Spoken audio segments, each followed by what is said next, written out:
20-game winner. Guy who pitched for the Yankees from 66 to 74, Fritz Peterson.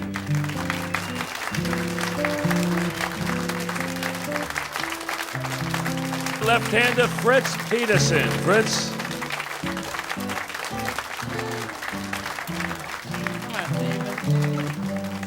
Thanks a lot, Mike, and thanks for not roasting me today on your show. I know you had a lot of material you could have used against me, but I know. I'll get you later some other day, all right? This is a horrible job. John Ellis called me a couple months ago, and he said, Fritz, I want you to come to my dinner. I didn't even know Johnny had something like this. I knew he had a few dinners like this out here, but I never knew it was something like this, and I want to congratulate you, Johnny. Johnny was not known to be a mental person as far as really being a brilliant guy, and I'm not kidding. This guy, you people know it too. If you know Johnny, he would read these books like this, real estate books that cost $40, $50 20 years ago. And the guy is a brilliant man, believe it. And I can see it right here with what he's done here. So thanks, Johnny, wherever you are. I don't know where you are. Is he out here somewhere?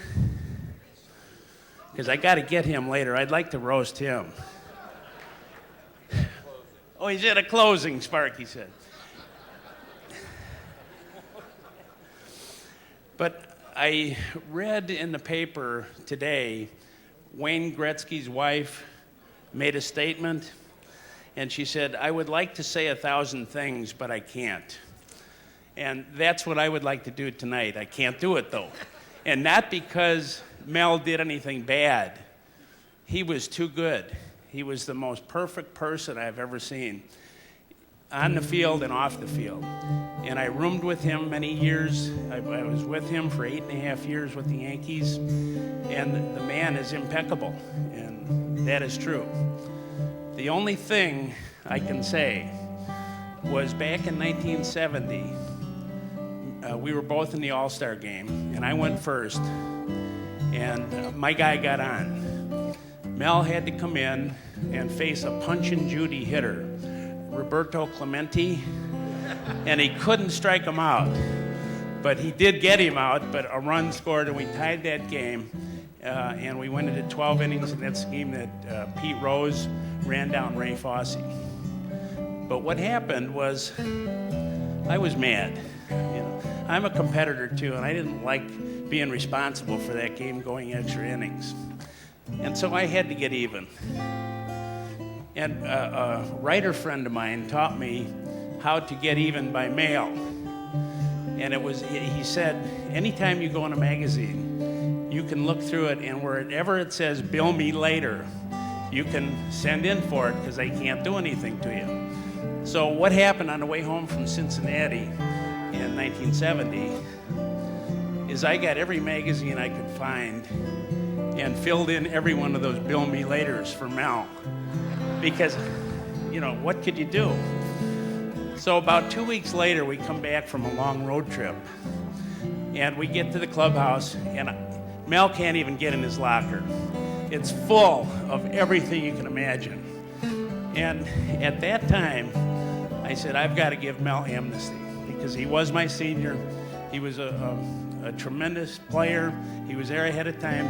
He was our leader because Whitey and Mickey had left by then, and I had to take it easy on him. But I did one more thing. We had what we called a contest between the starting pitchers.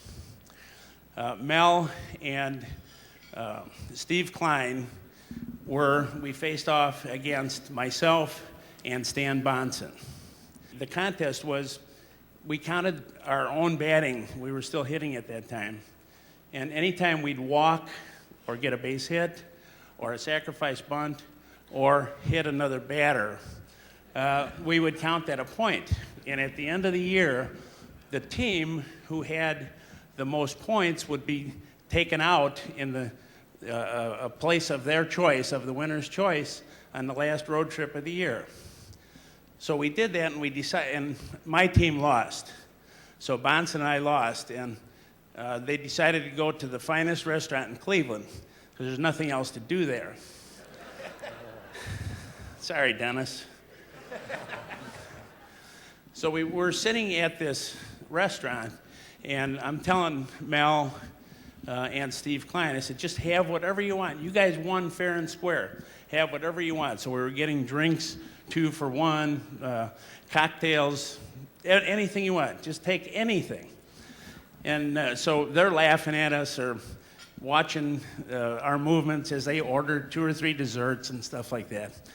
But what Mel didn't know is he pitched that day. And during the game, I went into his locker, took his wallet out, and took his American Express card.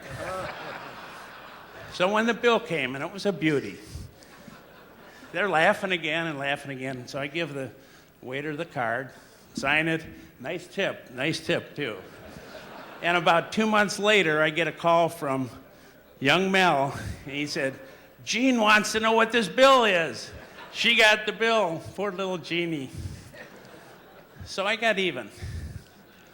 But what I wanted to do is, I thought Ralph Houck was going to be here. John Ellis told me he was going to be here. So what I was going to do for Mel is make a couple of confessions.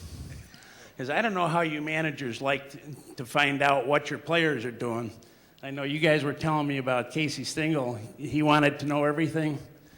Well, Ralph Houck didn't want to know anything, which was great for us.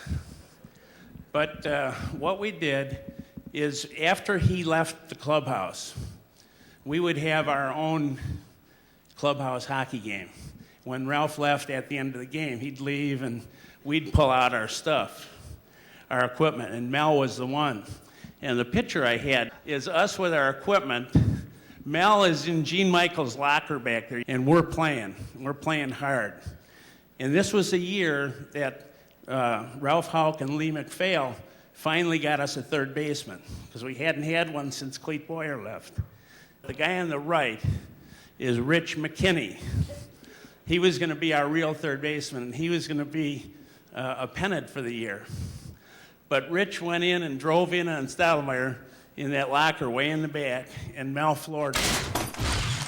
And what happened to Rich is his thumb got bent back, and he could not play, and we could not tell, because we weren't supposed to do that stuff. So Ralph, it was Mel. The other one was during off days, on the road especially, I was the players' traveling secretary. I would arrange trips and things for us to do. And Mel was always one that liked to do stuff.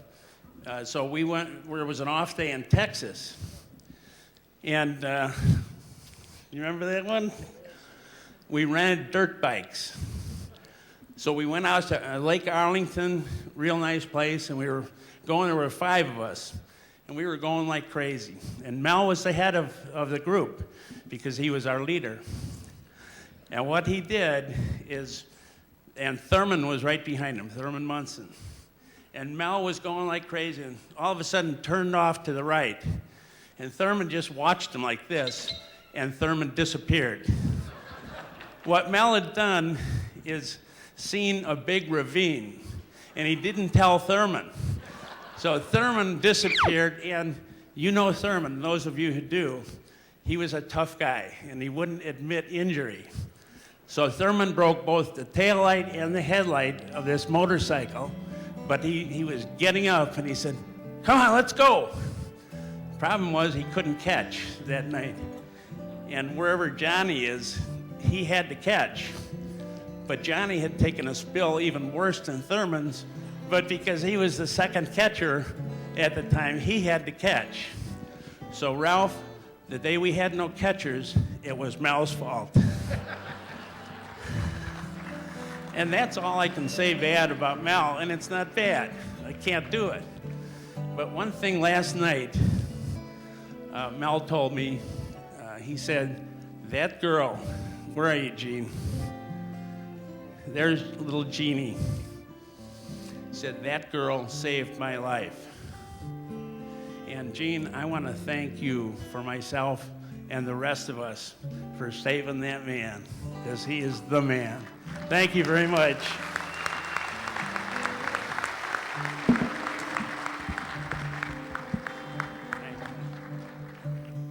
Thanks, Fritz.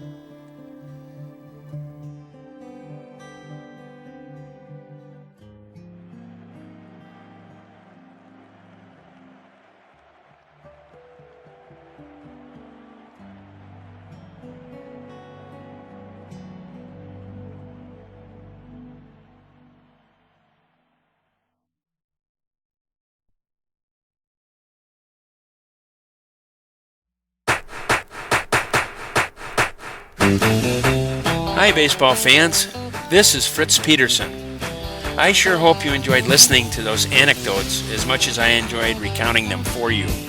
There are plenty more laughs where those came from in my books Mickey Mantle is Going to Heaven, where I actually play God and determine the fates of my former teammates, from Mickey Mantle to Whitey Ford, Roger Maris, Bobby Mercer, Thurman Munson, and many, many others. Then The Art of Deconditioning is a book where I take a few jabs at the diet and fitness industries, both of which I hated during my career because they told me what I had to do and couldn't do, which nobody likes to hear. I vowed after I retired in 1977 to get up to 300 pounds to teach someone a lesson. Now, who that was, I don't know. I couldn't quite make it, but had a lot of fun trying to get there. Also, be on the lookout for a book soon to be released called When the Yankees Were on the Fritz, which revisits the Horace Clarke era from 1966 to 1974 and sort of shows you why we couldn't win a pennant during those years. You'll understand. And then finally, Pinstripe Pranks is where you're going to hear all the pranks I did during my 8.5 years in the Yankee clubhouse. They were so good, most of them, that they earned me the title from Sparky Lyle as the best prankster he'd ever seen in baseball. They're all available on Amazon.com, eBooks, Kindle, Nook, and Smashwords.com. Hey, have fun reading, have a great life, and enjoy yourself all the time.